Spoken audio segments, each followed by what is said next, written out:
कल्याण पश्चिम विधानसभा मतदारसंघातील महायुतीचे उमेदवार विश्वनाथ भोईर यांनी वचननामा प्रसिद्ध केलाय। मतदारसंघातील महत्त्वाच्या विकास कामांवर भर देण्यात आलाय। वचननाम्यामध्ये मराठा आरक्षणासाठी सभागृहामध्ये आवाज उठवणं, कल्याण मेट्रोचा टिटवाळ्यापर्यंत विस्तार करणं, व्यापाऱ्यांचं नुकसान टाळणं, वालधुनी नदीपात्रामध्ये संरक्षक भिंत उभारणं, डॉक्टर आनंदीबाई जोशी यांचं स्मारक आणि माता रमाई आंबेडकर यांचा पुतळा अशा विविध प्रकल्पांचा समावेश आहे। भोईर यांनी मतदारसंघातील सर्वच प्रमुख प्रश्न सोडवण्यासाठी 100% प्रयत्न करण्याचा निर्धार व्यक्त केला असून यासाठी नागरिकांशी संवाद साधून हा वचननामा तयार करण्यात आल्याचं विश्वनाथ भोईर यांनी यावेळी सांगितलं आहे।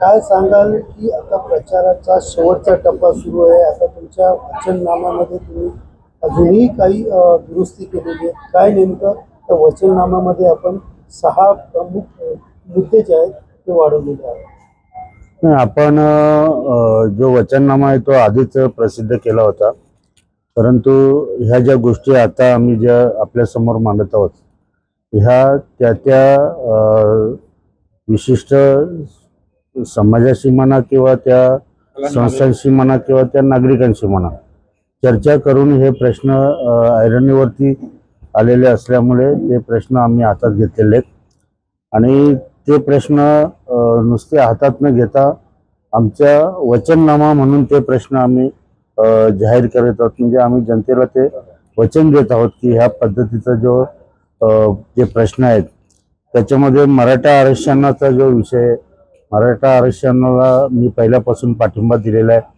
सर्वात आधी मला वाटतं मीच पाठिंबा दिला होता आणि त्या पद्धतीने कारण तो गरजवंत मराठ्यांचा आक्रोश येतो आणि तो कुठेतरी सरकार दरबारी मांडण्यात जर मला यश आलं किंवा मांडण्याची संधी मिळाली तर मला ते मी ते जरूर मांडण्याचा प्रयत्न करेन।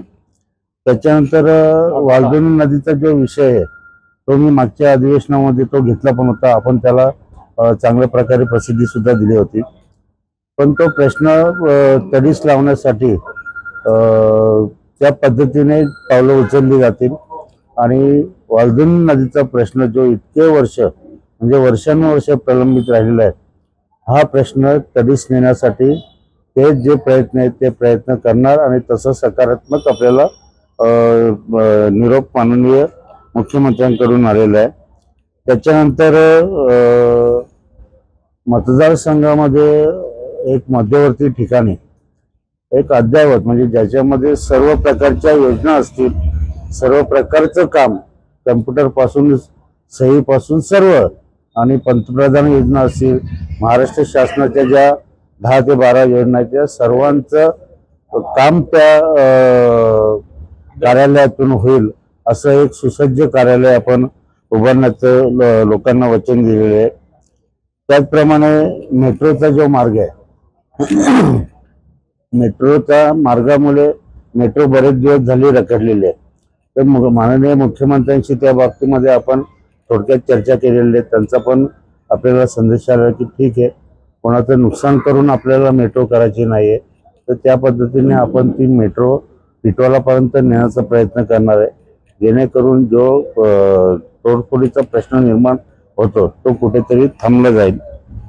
त्यानंतर खानदेश समाजाचे काही लोक आम्हाला जॉईन झाले होते आणि त्यांनी मला आग्रह केला होता की त्यांचा नारपार गिरनार नदी जोड प्रकल्प ह्या प्रकल्पामधून त्यांना जेवढं TMC पाणी भेटायला पाहिजे तेवढं भेटत नाही, पण ते आवाज उठवणारा कोणी आम्हाला साथ देत नाही, तर आम्ही पूर्ण खानदेश आपल्या पाठीमागे उभं राहू। तर आपण जर त्या प्रश्नाबद्दल आवाज उठवला तर मी ते ठरवलेलं की जर त्याचा प्रश्न योग्य असेल तर त्या प्रश्नावरती जरूर याच्यामध्ये विधानसभेत आवाज उठवला जाईल। त्यानंतर डॉक्टर आनंदीबाई जोशी या कल्याणच्या डॉक्टर आहेत आणि माजी आमदार नरेंद्र पवार यांनी मागणी केलेली आहे की त्यांचं स्मारक व्हावं, तर ते स्मारक आपण जरूर करणार। त्यानंतर डॉक्टर बाबासाहेब आंबेडकरांनी जे संविधान तयार केलेलं आहे त्याच्या प्रती सद्भावना ठेवून आदर ठेवून आपल्या कल्याण पश्चिम शहरा भागामध्ये एक संविधान भवन उभारण्याचं आपण जनतेला कबूल केलेलं आहे। त्यानंतर कल्याण पश्चिमच्या आदरवाडीचे जे माता रमाबाई आंबेडकर उद्यान आहे, त्या उद्यानामध्ये माता रमाईचा पूर्णाकृती पुतळा जो मला वाटतं सध्या कुठेच नाही आहे, सगळ्या त्यांची मागणी आहे की हा पुतळा बसवावा आणि माननीय मुख्यमंत्र्यांना निवेदन दिल्यानंतर त्यांनी सकारात्मक दृष्टिकोन त्या बाबतीत जाहीर केलेला आहे की हे चांगलं काम आहे आणि ते झालं तर बरं होईल अशा शब्दात त्यांनी आपल्याला पुढे जाण्याचा मार्ग दिलेला आहे। त्यानंतर तिथेच आदरवाडीच्या तिथे आपण महापालिकेची 7 गुंठे जागा आपण घेतलेली आहे आणि तिथे एक सुसज्ज अभ्यासिका आपण करणार आहोत। समाज मंदिर हॉल असेल, त्याच्यानंतर लायब्ररी असेल, UPSC MPSC केंद्र असेल, असं सुसज्ज अभ्यासिका म्हणजे आपल्या कल्याणमध्ये जी कुठत नाही ती तिथे करण्याचा निर्णय आहे। जोड आपण जे वचननामा आहे तो आपण आज तुमच्या समोर सर्वांच्या वतीने जनतेसाठी जाहीर करत आहोत, सादर करत आहोत। आपण ह्या वचननाम्याला प्रसिद्धी द्यावी ही विनंती। धन्यवाद। जय हिंद, जय महाराष्ट्र।